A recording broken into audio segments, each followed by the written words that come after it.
en sigle, défait en 2013 pourtant par nos forces armées, avec l'appui des troupes internationales de la MONUSCO,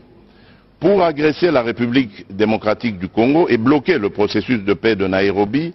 dans le but inavoué de poursuivre les pillages des ressources naturelles de la République démocratique du Congo et de placer sous l'impérium rwandais une partie de son territoire national, le Nord Kivu en l'occurrence.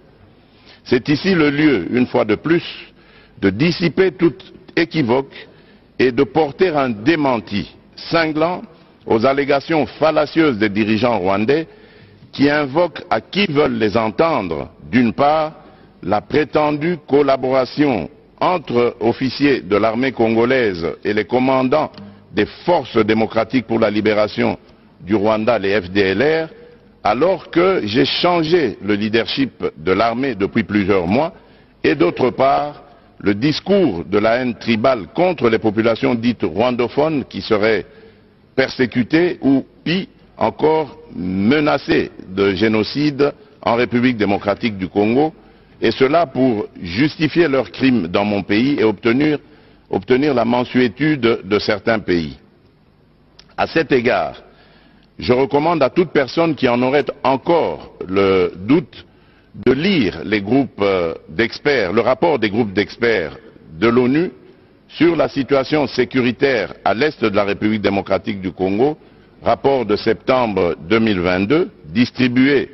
par le Conseil de sécurité, et celui lui déposé en janvier dernier pour se rendre à l'évidence de la présence des forces de défense du Rwanda, les RDF,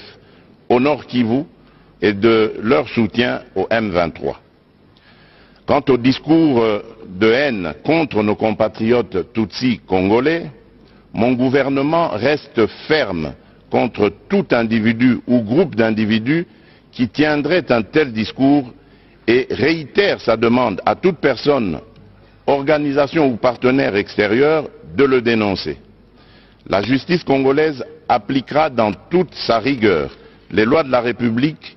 aux auteurs de propos d'incitation à la haine tribale ou ethnique. Sur ce chapitre de la prétendue persécution des Congolais rwandophones, afin d'enlever tout prétexte aux dirigeants rwandais qui se sont constitués sans procuration avocats de cette communauté, le gouvernement de la République démocratique du Congo vient de saisir le Haut Commissariat des Nations Unies pour les réfugiés pour lui demander de prendre toutes les initiatives requises en vue de la tenue dans les plus brefs délais des discussions tripartites RDC, Rwanda, HCR pour le rapatriement de leurs réfugiés respectifs dans leur pays, conformément au cadre juridique bilatéral actuel, aux règles du droit international et aux pratiques pertinentes en vigueur en la matière. Mon pays attend impatiemment ces discussions auxquelles seront associées du côté congolais les notabilités coutumières des communautés concernées afin de régler définitivement les problèmes soulevés et de réaliser une réconciliation vraie et durable entre ces communautés. Monsieur le Président du Conseil des droits de l'homme des Nations Unies, Excellences, Messieurs les Premiers ministres et chefs de délégation, Monsieur le Président de la 77e session de l'Assemblée générale des Nations Unies, Monsieur le Secrétaire général des Nations Unies, Monsieur le Haut Commissaire des Nations Unies aux droits de l'homme, Monsieur le chef du département fédéral des affaires étrangères de la Confédération suisse, Mesdames et Messieurs, il n'y a de pire ennemi des droits de l'homme et des libertés fondamentales que la guerre. Il est illusoire de prétendre protéger et promouvoir les droits de l'homme ainsi que les libertés fondamentales dans un contexte de guerre qui exacerbe les tensions internes et affaiblit l'État. C'est pourquoi il est impérieux de mettre fin aux aventures guerrières du Rwanda à l'est de la République démocratique du Congo pour créer les conditions objectives de réalisation des actions en faveur de ces valeurs universelles pour lesquelles, de tous les temps, dans le monde, les peuples se sont battus jusqu'au sacrifice suprême.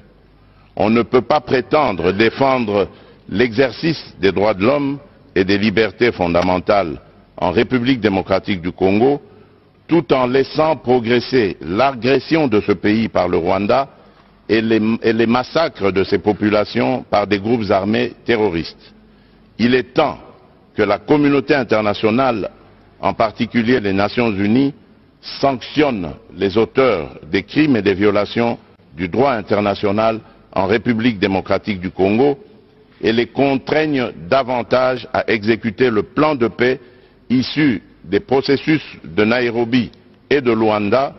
plan avalisé aussi bien par l'Union africaine que le Conseil de sécurité de l'ONU. Dans le même sens, l'État, à travers son système judiciaire et son administration, est l'instrument principal de la garantie de jouissance et d'exercice des droits de l'homme et des libertés fondamentales. Il n'y a d'État et de pouvoir judiciaire que pour garantir à tous leurs droits et libertés, dit-on. C'est pourquoi la République démocratique du Congo attend de ses partenaires bilatéraux et multilatéraux l'appui à ses efforts afin de restaurer l'autorité de l'État sur l'ensemble de son territoire national et réformer profondément son appareil judiciaire, tant dans ses structures qu'en ce qui concerne ses animateurs. C'est bien de dénoncer les violations des droits de l'homme et des libertés fondamentales, mais c'est encore mieux de contribuer à l'amélioration du rendement des mécanismes et institutions chargés de leur protection et promotion, ainsi qu'à leur enracinement dans la culture sociale, notamment par une plus grande spécialisation